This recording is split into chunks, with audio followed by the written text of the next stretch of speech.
Hi everybody, I'm Mike Smith with Litter Media, and we are at the Hopewell Culture National Historical Park talking with Susan Knisley. Susan is the Chief of Interpretation and Education and Outreach, and something very special here dealing with students and artwork. That's right. Right now, through the middle of June, we have a special art exhibit hung up inside of the park's auditorium. These are art pieces that have been created by students all across the country, related to a theme that we created here and sent out to those different schools. And that theme is teamwork, and how that fits in with Hopewell is? Well, you would not have been able to see these earthworks and mounds today if the people of the Hopewell culture were not working together to do this. They had the best situation in their time of AD 1 to 400 of working together for this common goal of creating beautiful sacred sites. You would not have been able to move dirt if you weren't getting along.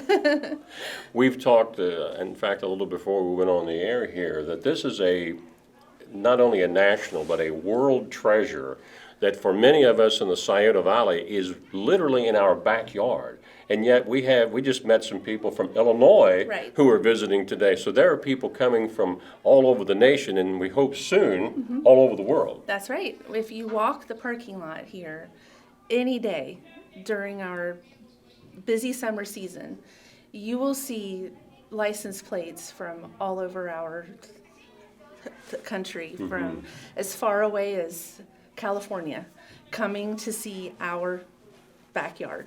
It's a very special place. So for many of these students who are sending in their artwork from other states, this might be an opportunity for them to one day say, I want to check out this Chillicothe and see about the Hopewell culture. That's right. To create this, we partner with the International Fiber Collaborative, and they make the network happen of finding schools that like our park's theme. That gets developed in August, so at the beginning of their school year, they have our park and our park theme in their hands, and they start developing ideas and creating out some ideas.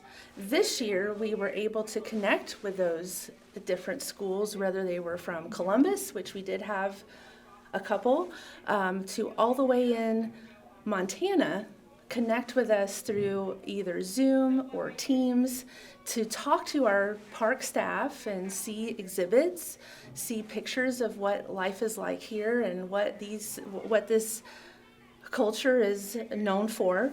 And then they went forward, and you can see what they created whenever you walk in here. The theme was teamwork because of what we see expressed by the Hopewell culture. But teamwork is a universal value too, and so with this creative project, they could internalize it and see, well, what does teamwork look like to us? So you might not necessarily walk through and see pictures of Hopewell artwork or Hopewell mounds. You might see other things that were done by a group of students to show how they worked through teamwork to create the art that you see. Now, while some of the communities that the students' artwork is coming from may not have had the Hopewell culture in their communities, you said there are some states that have recognizable symbols that you might see here at Hopewell. One of the schools that participated is from the Southwest, where the Kokopelli symbol is very, very common, and you'll see a couple of those in some of the artwork. So they brought us a cultural icon, a cultural symbol that's important to their part of the world into our museum here.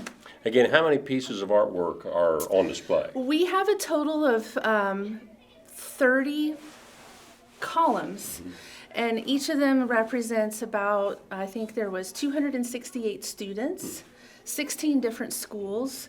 So many of these pieces are done by groups of students. The company that puts this together with us, They know how small park auditoriums are. They've been working with national parks around the country for a long time.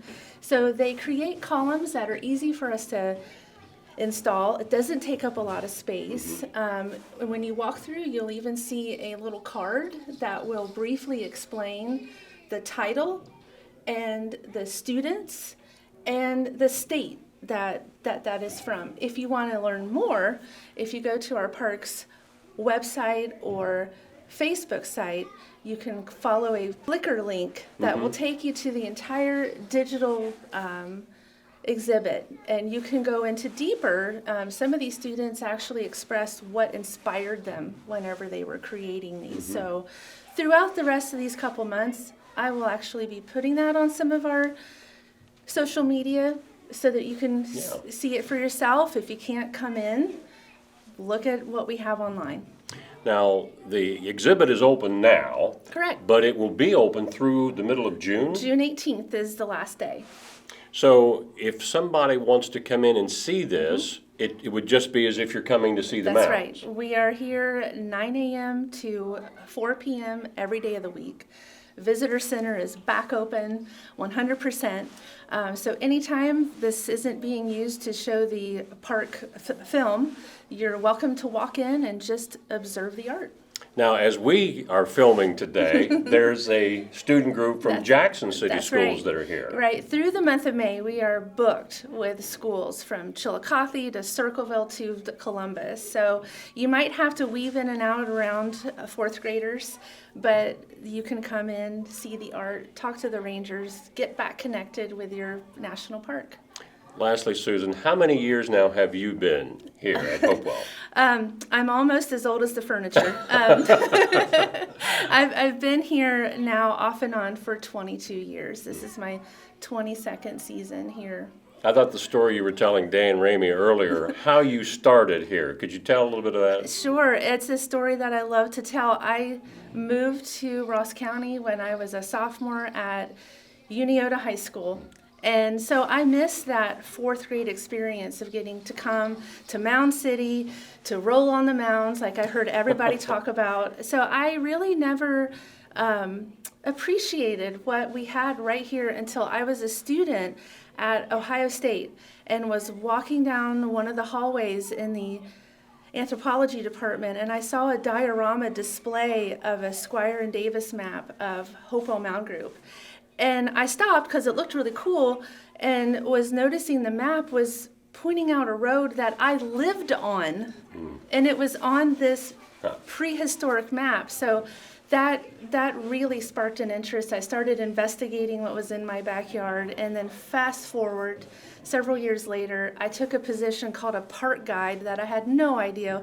I had no clue we had a national park, let alone a wonderful archaeological resource right here in our backyard. And so since then, since the spring of 2000, part of my mission is doing outreach and education. I became the park's first education technician, even inspired me to go back to school for a second degree to teach. And so that's what I do. I beat the drum of you don't have to go to Egypt to see amazing things. We have it right here, and it's so amazing. Well, while we're featuring artwork from students, young students, when you come to visit at Hopewell Cultural National Historical Park, no matter what our age is, we all become students. Susan Knisley, thanks for being with us. Thank you so much. This was fantastic. Thank you.